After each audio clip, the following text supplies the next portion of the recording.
Good morning everyone, have a nice day. Vivekananda school की online class में आप सभी का बहुत बहुत हार्दिक स्वागत है।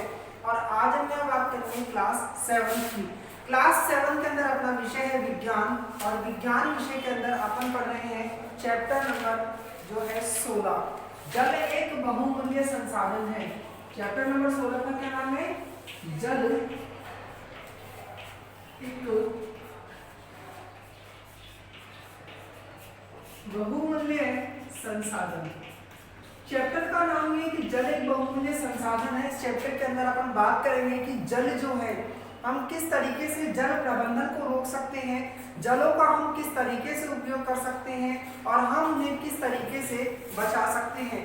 तो हम पढ़ेंगे जल जो है, आपने देखा होगा कि शहरी क्षेत्रों के अंदर यदि हम बात करें तो शहरी क्षेत्रों के अंदर जो जल है पाइपों के द्वारा आपूर्ति दी जाती है जलों की।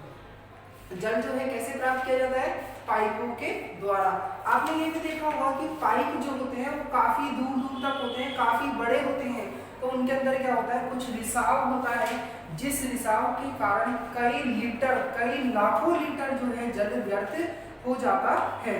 आपने ये भी देखा होगा कि जो पाइपों के द्वारा जल है उसके अंदर रिसाव होने के कारण कई लीटर जो है जल व्यर्थ हो जाता है। तो उस जल को हम कैसे बचा सकते हैं, किस तरीके से हम उपयोग ले सकते हैं, इसके बारे में अपन इसके अंदर बात करेंगे। जैसे आपने देखा होगा कि पाइपों के अंदर जो पानी रिसाव हो रहा है इसको रोकने का काम किसका है? नगर अधिकारियों का है।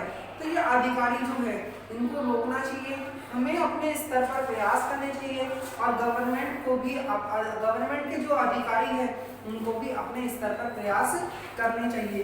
तो ये जो पानी का रिसाव होता है, इस पानी के रिसाव को हमें रोकना चाहिए। और रोकने से मेरा तात्पर्य ये कि इस रिसाव से कई लाखों लीटर पानी जो है व्यर्थ हो जाता है, जो कि हमारे पीने योग्य नहीं रहता है। जैसे आपने देखा होगा दाढ़ी बनाने के लिए, कपड़े धोने के लिए, या फिर हम बात करें ब्रश करने के लिए या दांतों को मांजने के लिए, ठीक है। तो क्या होता है कि इससे कई पानी जो है, कई लाखों लीटर पानी जो है कुछ सेकंड के अंदर ही व्यर्थ हो जाता है। जैसे आपने देखा होगा कि छोटे बच्चे मान लो ब्रश कर रहे हैं तो नल को खुला छोड़ देते हैं, और जब तक ब्रश नहीं करते हैं तब तक उस नल को खुला ही रहने देते हैं, जिससे कई जो है कई लीटर पानी का व्यर्थ हो जाता है। तो हमें बूंद बूंद करके पानी बचाना चाहिए। मैंने आपको कल की क्लास के अंदर भी बताया था कि एक सेकंड के अंदर बहुत सारा पानी जो है व्यर्थ हो जाता है। तो जैसे आपने देखा होगा कि जल का उपयोग भूमि जल स्तर को पुनः पूर्ति के लिए किया जाता है। जल का उपयोग भूमि स्तर के पुनः पूर्ति के लिए किया जाता है। आपने पिछली क्लास के अंदर जल संग्रहण के बारे में पढ़ा होगा, तो जल को हम एकत्रित कर सकते हैं। आपने वर्षा जल संग्रहण के बारे में भी पढ़ा होगा कि वर्षा का जो जल होता है उसको भी हम संग्रहित एकत्रित कर सकते हैं। आपने देखा होगा कि शहरी इलाकों के अंदर पक्की सड़कें होती है, क्योंकि मृदा तो क्या होती है, मिट्टी तो बहुत कम होती है, लेकिन अधिकतर क्या होती है, पक्की सड़कें होती है। तो पक्की सड़कों पर जब बारिश का पानी आता है तो नालियों के द्वारा बह जाता है। वो पानी जो है यहाँ शहरों के अंदर कोई काम में नहीं लेते हैं। और आपने देखा होगा कि ऐसे बहुत ही कम लोग होंगे जो शहरों के अंदर पानी, वर्षा के जल को एकत्रित करते होंगे। ऐसा बहुत कम लोग करते हैं। लेकिन यदि हम बात करें कि गांवों की, तो आपने देखा होगा गांवों के अंदर क्या होते हैं, खेत होते हैं, खेत खलियान होते हैं, मिट्टी होती है, जहाँ पे यदि वर्षा होती है तो उनको क्या होता है, प्रॉफिट होता है, उस बारिश से फायदा होता है। लेकिन शहरी इलाकों के अंदर वर्षा के जल को कोई भी एकत्रित नहीं करता।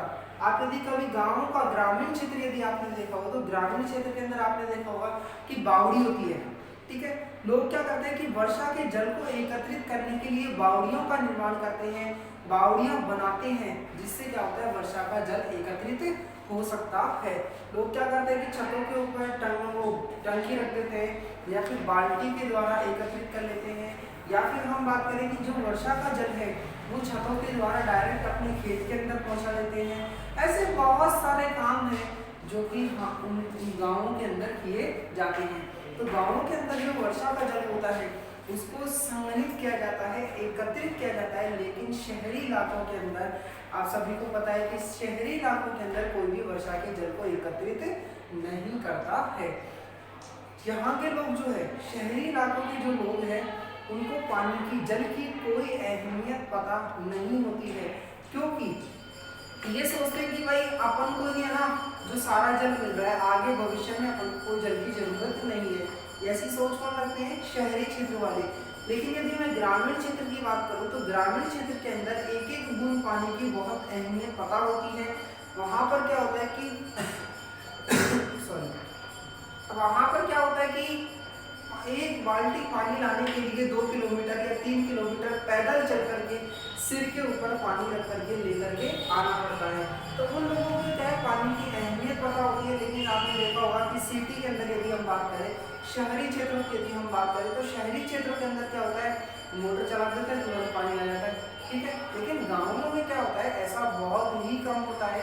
धीरे धीरे गाँवों को भी विकसित किया जा रहा है, जो गवर्नमेंट के द्वारा एक अभियान चलाया गया कि हर घर के अंदर नल होना चाहिए। गवर्नमेंट ने 2022 तक का एक लक्ष्य लिया और ये कहा कि उन्होंने 2016 में एक लक्ष्य लिया था कि 2022 तक हर घर के अंदर क्या होगा, नल होगा और उस नल से क्या होगा, पानी प्राप्त हो जाएगा। तो यहाँ तक आपको बात मेरे हिसाब से समझ में आ गई होगी। अब आगे हम देखते हैं कि जैसे आपने देखा होगा कि खेत जो हैं, खेतों को सिंचाई किया जाता है ड्रिप के द्वारा। खेतों की सिंचाई ड्रिप के द्वारा की जाती है या वर्षा के जल के द्वारा खेतों की सिंचाई हो जाती है। ऐसे बहुत से संसाधन जो है गांव के अंदर उपस्थित है जिससे खेतों की सिंचाई की जाती है। यहाँ तक बात सबको क्लियर हो गई। तो यही था अपना टॉपिक जल प्रबंधन का। अब अपन आगे बात करते हैं कि अपनी क्या भूमिका रह सकती है, जल को हम किस तरीके से बचा सकते हैं, किस तरीके से हम इसका उपयोग करते हैं। तो मंजन या ब्रश करते समय नल को खुला ना छोड़े, जितना उपयोग में लेना हो उतनी ही इसका उपयोग करें, अन्यथा उसको व्यर्थ नहीं बहाए।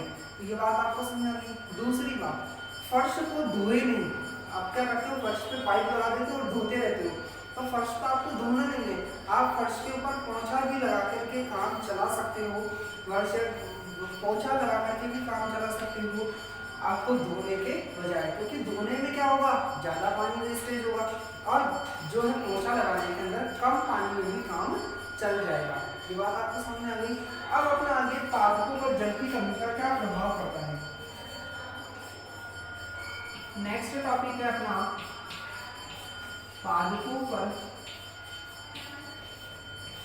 जल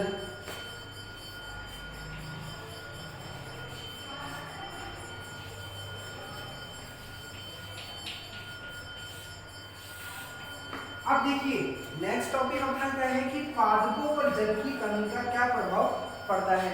आप सभी जानते हैं पादप क्या होते हैं, पेड़ पौधे, ठीक है। इन पर जल की कमी का क्या प्रभाव पड़ता है। आप सभी को पता होगा कि पेड़ पौधे अपना भोजन बनाने के लिए मृदा से पोषक तत्व प्राप्त करते हैं और मृदा में क्या होता है, जल होता है। तो जो जल जो है पादपों को, पेड़ पौधों को भोजन बनाने के लिए अति महत्वपूर्ण होता है।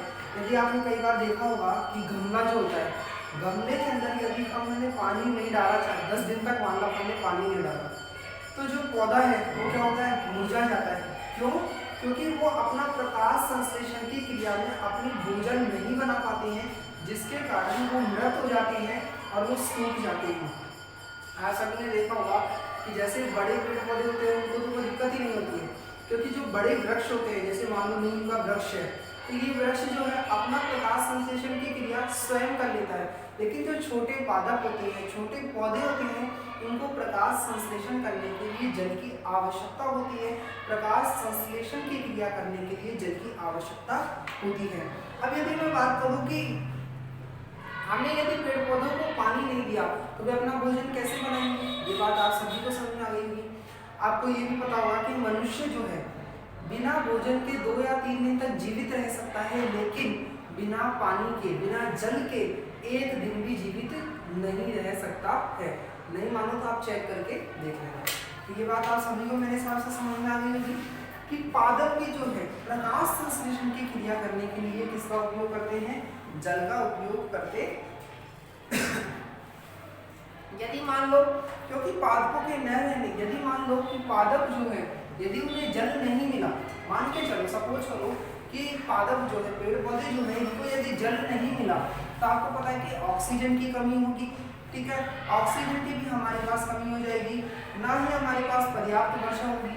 यदि पेड़ पौधे नहीं होंगे तो पर्याप्त वर्षा नहीं होगी, हमें ऑक्सीजन नहीं मिलेगी, हमें फल फूल नहीं मिलेंगे, हमें जो है पेड़ पौधों से हमें जो सब्जियां प्राप्त होती है, या फिर हम बात करें फल फूलों की बात करें या लकड़ियों की बात करें, ऐसी बहुत सी औषधियों की यदि हम बात करें तो औषधियाँ भी हमें प्राप्त नहीं होगी, ठीक है। और ना ही हमें ऑक्सीजन नहीं मिलेगी, तो ऑक्सीजन नहीं मिलेगी तो आप सभी को पता है कि ऑक्सीजन यदि हमारे पास नहीं होगी तो मनुष्य का सांस लेना काफी कठिन हो सकता है। ये बात आपको समझ आ गई होगी मेरे हिसाब से। तो आज अपन ने 2 टॉपिक क्लियर किए। पहला टॉपिक अपना क्या था, जल प्रबंधन। मैंने आपको जल प्रबंधन के बारे में बता दिया कि जल को आपको व्यर्थ नहीं करना है, जल का कम से कम उपयोग लेना है, बिना किसी वजह के जल को व्यर्थ नहीं करना चाहिए। यदि आप 2 बाल्टी से नहा रहे हैं तो आपको 1 बाल्टी से नहाना चाहिए। हम गाड़ी धोने के लिए कम पानी का उपयोग कर सकते हैं। फर्श धोने के बजाय हम पोछा लगा सकते हैं।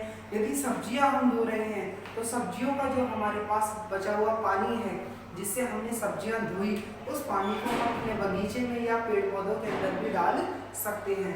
तो इसके बारे में हमने किसमें बात की थी, जल प्रबंधन के अंदर।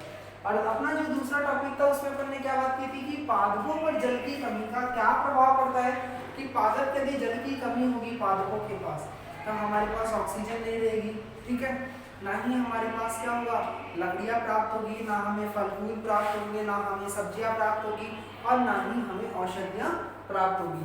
तो ये बात सभी को समझ में आ गई होगी। और इसी के आधार पर अपना जो है ये चैप्टर जो है कंप्लीट हो चुका है और आज की क्लास अपन यही स्टॉप करते हैं। और मैं उम्मीद करता हूँ कि आपको पढ़ा हुआ बेहतर तरीके से समझ में आ गया होगा। Thank you for everyone, see you again next day. Okay, thank you.